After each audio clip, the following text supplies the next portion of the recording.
మేము ఎవరితో క్లోజ్గా ఉండాలి, ఎవరితో మేము అక్వెంటైన్ అవ్వాలి, ఇలాంటి ప్రశ్నలన్నీ కూడా వారికి ఉన్నాయి. ఇప్పటికీ కూడా చాలా మందికి అలాంటి ప్రశ్నలు ఉండొచ్చు. వెస్లీ గారు, మేము యేసు బ్రదర్కి వచ్చిన తర్వాత మా బంధువులను కలవచ్చా అండి అని అడిగేవాళ్ళు కొంతమంది ఉన్నారు. యేసు బ్రదర్కి వచ్చిన తర్వాత అవి పెట్టుకోవచ్చా అండి, ఇవి పెట్టుకోవచ్చా అండి అని చెప్పి కొంతమంది అడిగేవాళ్ళు ఉన్నారు. యేసు బ్రదర్కి వచ్చిన తర్వాత వారితో మాట్లాడచ్చండి, వీరితో మాట్లాడచ్చండి, చాలా ప్రశ్నలు కొంతమందికి ఉంటాయి. అలాంటి ప్రశ్నలే పూర్వ దినాల్లో కొరింథీ సంఘానికి ఉన్నప్పుడు పౌలు భక్తుడు పరిశుద్ధాత్మ ప్రేరేపణ ద్వారా దేవుని మనస్సునంతా కొరింథీ పత్రికలో రాయించి ఉంచాడు. ఈ 6వ అధ్యాయం దగ్గరికి వచ్చేసరికి 2వ పత్రికలో పౌలు అంటున్నాడు, అవిశ్వాసులతో మీరు జోడుగా ఏం చేయకండి, ఉండకుడి అనే మాట అక్కడ వాడాడు. ఎందుకు అవిశ్వాసులతో జోడుగా ఉండకూడదు అంటే, వారు తమ అవిశ్వాసాన్ని మనలోనికి చొప్పిస్తూ ఉంటారు. వారిలో ఉన్న అవిశ్వాసాన్ని మనలోనికి ఎక్కిస్తూ నిన్ను దేవునికి దూరం చేసే అవకాశాలు చాలా ఎక్కువ ఉంటాయి. కాబట్టి అవిశ్వాసులతో స్నేహం చేసేటప్పుడు కానీ, సంబంధం పెట్టుకునేటప్పుడు కానీ చాలా జాగ్రత్తగా ఉండాలి. ఎందుకోసం అంటే వారు నిన్ను ప్రభావితం చేస్తూ ఉంటారు. కొంతమంది రోజుల్లో వివాహ వయసు వచ్చిన తర్వాత, అమ్మ జాగ్రత్త, మంచి నిర్ణయం తీసుకో, నీ జీవిత భాగస్వామిని ఎంపిక చేసుకునే విధానంలో తొందరపడద్దు అంటే, లేదండి వెస్లీ గారు, నేను చిన్నప్పటి నుంచి ఒక అబ్బాయిని ప్రేమించేస్తున్నానండి, ఇంకా ఆ వ్యక్తి అయితే ప్రభువులోకి అయితే రాలేదు, కానీ నేను పెళ్లి చేసుకున్న తర్వాత మార్చేసుకుంటానండి అతన్ని అని కొంతమంది అడిగేవాళ్ళు ఉన్నారు. లేదా కట్నం తీసుకోవట్లేదండి అబ్బాయి, మాకు తెలిసిన అబ్బాయి అండి, మంచివాడు అని అంటున్నారండి అందరూ బట్టి ఇంకా మా అమ్మగారు మా నాన్నగారు కూడా ఓకే అనేస్తున్నారు, కాబట్టి ఇంకేదో సంబంధాన్ని కలిపేసుకుంటున్నామండి అని కొంతమంది కాంప్రమైజ్ అయిపోయి సంబంధాలు కలుపుకునే వాళ్ళు చాలా మంది ఉంటారు. నేను గమనించినంత మట్టుకు చాలా జీవితాల్లో ఇటు నుండి వారిని ప్రభు వైపు సంపాదించాల్సింది పోయి చాలా మట్టుకు ఎక్కడి నుంచి అటు వెళ్ళిపోయిన వారు చాలా మట్టుకు నాకు తెలుసు. ఎందుకోసం అంటే వారు ఆ తర్వాత వారిని టార్చర్ చేయడం కావచ్చు, లేదా ఇబ్బంది పెట్టడం కావచ్చు, ఇవన్నీ ఎదుర్కోవడానికి సిద్ధంగా లేని చాలా మంది ఈరోజు నా ప్రభువును విడిచిపెట్టేశారు. నీ నిర్ణయాలు ప్రతి ఒక్కటి కూడా వాక్యానుసారంగా ఉండాలని దేవుడు మాట్లాడుతున్నాడు. అవిశ్వాసులతో మీరు జోడుగా ఉండకండి.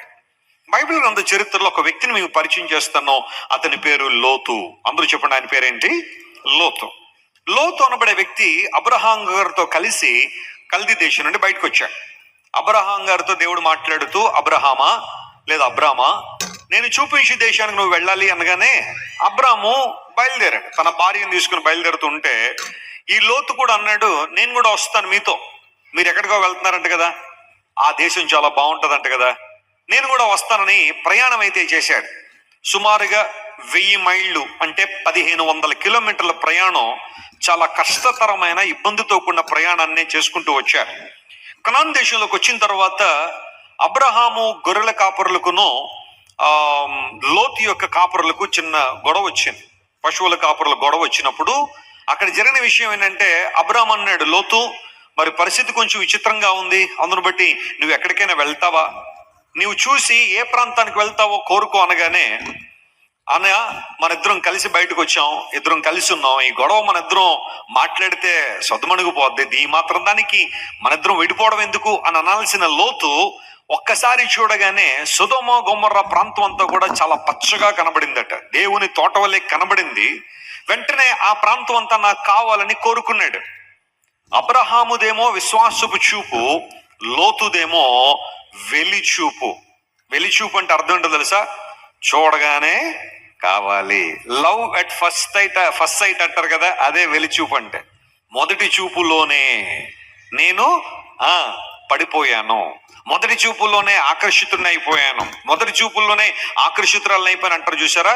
అలాగే లోతు కూడా సొదొమ గొమొర్రాను ప్రేమించి ఆ ప్రాంతానికి వెళ్ళిపోయాడు. జాగ్రత్త వినండి ప్రియులారా, సొదొమ లోతు వెళ్ళి వెళ్ళడంతోనే సొదొమలకు వెళ్ళిపోలేదు. అతను ఏం చేశాడో తెలుసా? ఆ గవిని బయట తన గుడారం వేసుకుని రోజు చూస్తున్నాడు ఆ ప్రజల్ని. సొదొమ వాళ్ళు ఎలాంటి వారు, ఆ ప్రాంత ప్రజలందరూ వారి లక్షణాలు ఏంటి, వారి ఉద్దేశాలు ఏంటి. ఎప్పుడైనా కొంతమందికి ట్రాన్స్ఫర్లు అవుతూ ఉంటాయి ఉద్యోగాల్లో. భర్త అంటాడు, ముందు నేను ఆ ప్రాంతానికి వెళ్ళి ఆ ప్రాంతం ఎలా ఉందో చూసి వస్తాను. భార్యను పిల్లల్ని తీసుకెళ్ళడానికి ముందు భర్త వెళ్ళి ఆ ప్రాంతాన్ని అంతా కూడా జాగ్రత్తగా పరిశీలన చేస్తాడు. వాటర్ బాగుందా లేదా, ఆ ప్రాంతంలో ఇళ్ళు బాగున్నాయా లేదా, మనుషులు ఎలా ఉన్నారు, ఏంటి పరిస్థితి, ఇవన్నీ చూసుకుని వచ్చిన తర్వాత అన్నీ బాగుంటే కుటుంబం తీసుకెళ్తారు, లేదంటే మీరు ఎక్కడ ఉండండిలే నేను అప్ అండ్ డౌన్ చేస్తానని చెప్పి వెళ్ళి వస్తూ ఉండే పరిస్థితులు కూడా కొన్ని ఉన్నాయి. లోతు వెళ్ళాడు. సొదొమ గవిని బయట గుడారం వేసుకుని రోజు వారిని చూస్తూ ఉంటే లేఖనాలు సెలవిస్తున్నాయి, సొదొమ మనుషులు బహుపాపులని. పాపులు అనలేదు, బహుపాపులు. అంటే దేవుని మార్గములో నడిచే వాళ్ళు ఒక్కడు కూడా లేడు అక్కడ. ఇష్టానుసారం జీవించడం, స్వేచ్ఛానుసారంగా జీవించడం, వారికి ఏది అనిపిస్తే అది చేసేయడం, మనసుకి ఏది నచ్చితే అది చేసేయడం.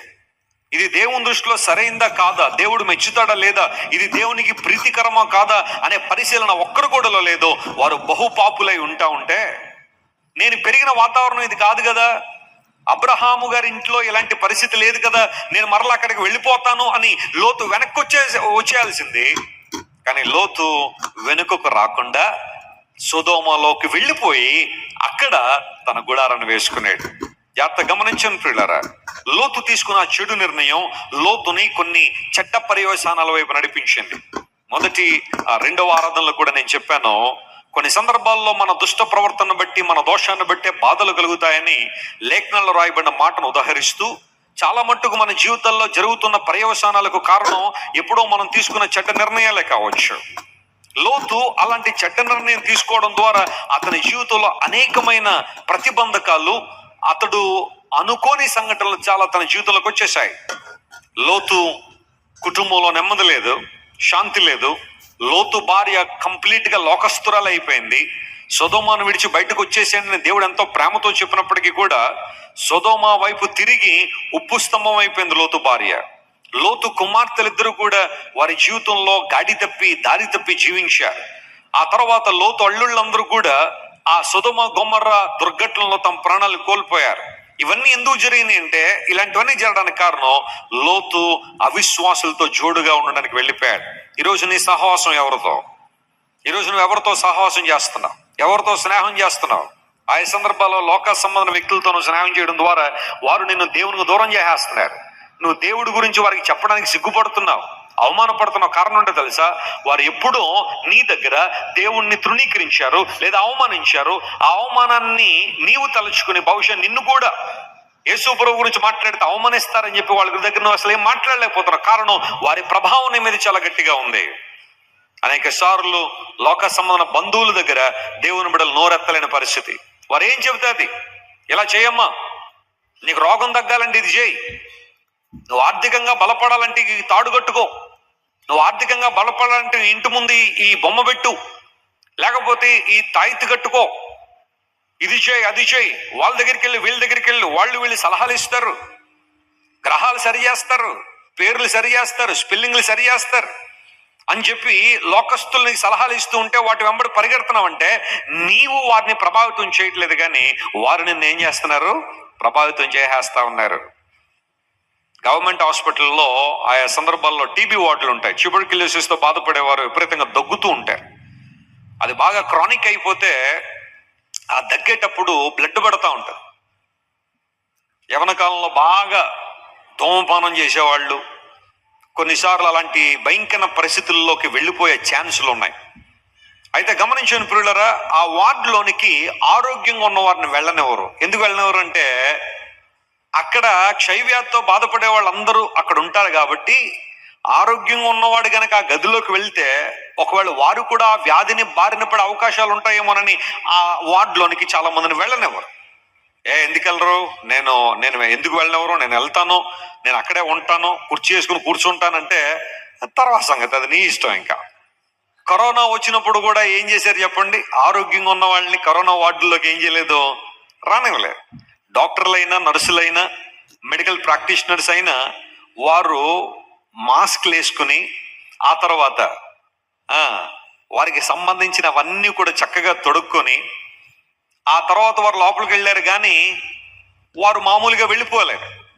అలా కనుక ఎవరైనా వెళ్ళుంటే వాళ్ళు మళ్ళీ బయటికి రాలేదు. ఎందుకోసం అంటే ఒక వ్యాధి, ఒక వైరస్ అది ట్రాన్స్మిట్ అవుతున్నప్పుడు లేదా వ్యాప్తి చెందుతున్నప్పుడు ఒకరి నుండి ఒకరికి చాలా ఈజీగా అంటుకుంటుంది అన్నప్పుడు కొంచెం దూరంగా ఉండాల్సిన పరిస్థితి.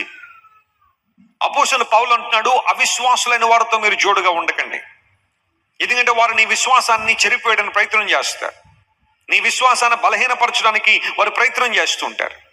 పౌలు భక్తుడు తన పరిచర్యలో కొన్న సందర్భాలు అన్నాడు, దేమా ఇహలోకమును స్నేహించి నన్ను విడిచి వెళ్ళిపోయాడన్నాడు.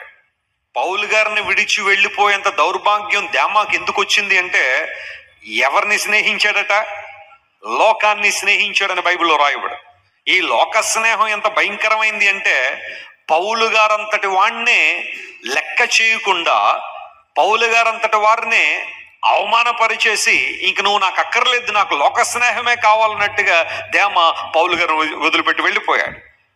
చాలా సందర్భాల్లో పౌలు జీవితాన్ని మనం పరిశీలన చేస్తే, ఒకప్పుడు పౌలు గారు దేవునికి అయిష్టంగానే బ్రతికాడు, దేవుని చిత్తాన్ని ఎరుగకుండా బ్రతికాడు, తను అనుకుందే నిజం అనుకున్నాడు, తను చేస్తుందే కరెక్ట్ అనుకున్నాడు. కానీ యేసు ప్రభు వారిని ఎప్పుడైతే చూశాడో, ఆ దర్శన భాగ్యం కలిగిందో, పౌల్లో మార్పు వచ్చింది, దేవుని కోసం బ్రతకడం ప్రారంభించాడు. పౌలు గారితో సువార్తలో ఉండాల్సిన దేమ లోకాన్ని స్నేహించాడట. ప్రభువుని ప్రేమించాల్సిన దేమ లోకాన్ని స్నేహించి ప్రభువుని విడిచిపెట్టి వెళ్ళిపోయాడు.